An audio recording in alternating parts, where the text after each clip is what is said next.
This is the Government Bridge, sometimes referred to as the Arsenal Island Bridge. Government Bridge connects Davenport, Iowa to Rock Island, Illinois, spanning the upper Mississippi River at mile 483. It's a swing bridge, as you can see, which means that a portion of the bridge can rotate on top of a pivot point to open up and facilitate vessel traffic up and down the river. The bridge is integrated into Lock and Dam number 15, which was built around the bridge in 1934. And as you can see in this photo, the swing span actually crosses through the lower approach to the lock chamber. Government Bridge carries three modes of traffic. On the upper deck is the ex-Chicago and Rock Island line, now the Iowa Interstate Railroad, running between Council Bluffs, Iowa and Chicago, Illinois. The lower deck carries automobile traffic, as well as a walking and biking path, which replaced trolley tracks in 1940. The government bridge that we can see here today was initially authorized by the War Department in 1895 and was designed by engineer Ralph Majeski as his first bridge project. Majeski would later go on to design such engineering marvels as the Golden Gate Bridge, San Francisco Bay Bridge, Huey P. Long Bridge, and many, many more, earning him the title among architects and engineers as America's greatest bridge builder. The bridge is constructed of riveted steel trusses and stretches an impressive 1,608 feet across the mighty Mississippi. It has always been and is still presently owned by the federal government, as it provides a crucial connection to the federal installation at Arsenal Island, where the military has maintained a fort, base, manufacturing facility, or arsenal since 1816. The present bridge is the fourth bridge to be constructed here at Arsenal Island, and was completed and opened in 1896, just downstream of the site of its predecessor, the original bridge, which was completed 40 years earlier in 1856. This original bridge was the first span across the Mississippi, and at the time, its construction caused quite a stir. River boatmen, at the time, argued that the bridge was a dangerous hazard to navigation, and gave the original swing span the frightening moniker, the Gate of Hell, claiming that the span was too difficult to transit through due to the small navigation span and sharp angle to the navigable channel. Steamboats were already facing difficult competition at the time as the railroad networks expanded across the country, and many companies and captains sought to prevent these kinds of river crossings wherever possible, a battle which continued all through the 19th and into the 20th century up and down the western rivers.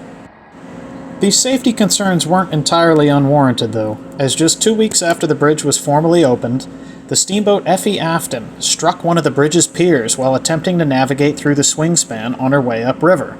The collision was so violent that the stacks on the vessel were collapsed, and stoves were knocked over inside, igniting a fire that would rapidly spread across the boat and to the bridge itself.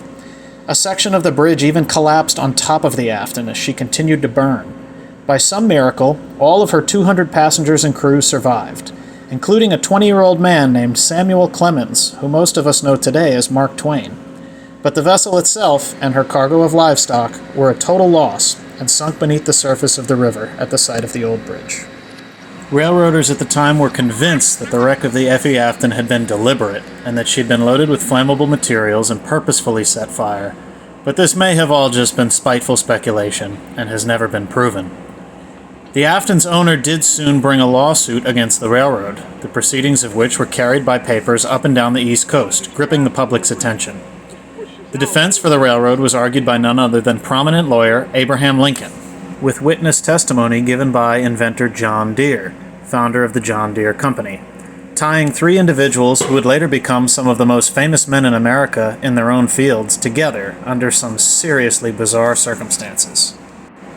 Tack on the fact that the bridge was initially proposed by Union Pacific powerhouse Thomas Durant, was greenlit by Secretary of War Jefferson Davis and President Franklin Pierce, and that the site for the bridge was originally surveyed by Robert E. Lee, a colonel at the time, and we have quite the get-together of historically significant who's who's. The court case eventually ended in a hung jury. Lincoln would later be elected president just 3 years later, and the U.S. Supreme Court eventually ruled that the bridge could stay, setting a precedent for railroad spans like this all across the inland waterways. Careful under there. Since those days, a lot has changed, but the present government bridge still swings to accommodate commercial and passenger river traffic, while facilitating passage for some 16,800 estimated crossings per day safely across the upper Mississippi. as it has done so since 1896. In 2006, when the bridge was then 110 years old, a survey indicated that Government Bridge had likely 80 to 90% service life remaining, which is kind of incredible if you think about that timeline. That sign's not for me. This video shows the bridge in operation in the fall of 2025 at the ripe old age of 129. My dad and I stopped by to watch some traffic pass through the lock and marvel at the bridge for a while as it worked.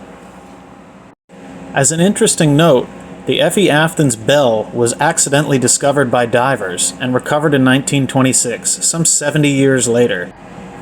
It is now on display at the museum at the Rock Island Arsenal, right on the Illinois side of the present-day bridge.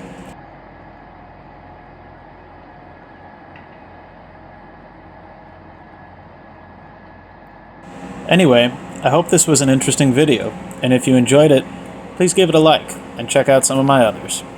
Until the next time, thank you very much for watching, and I'll see you in the next one.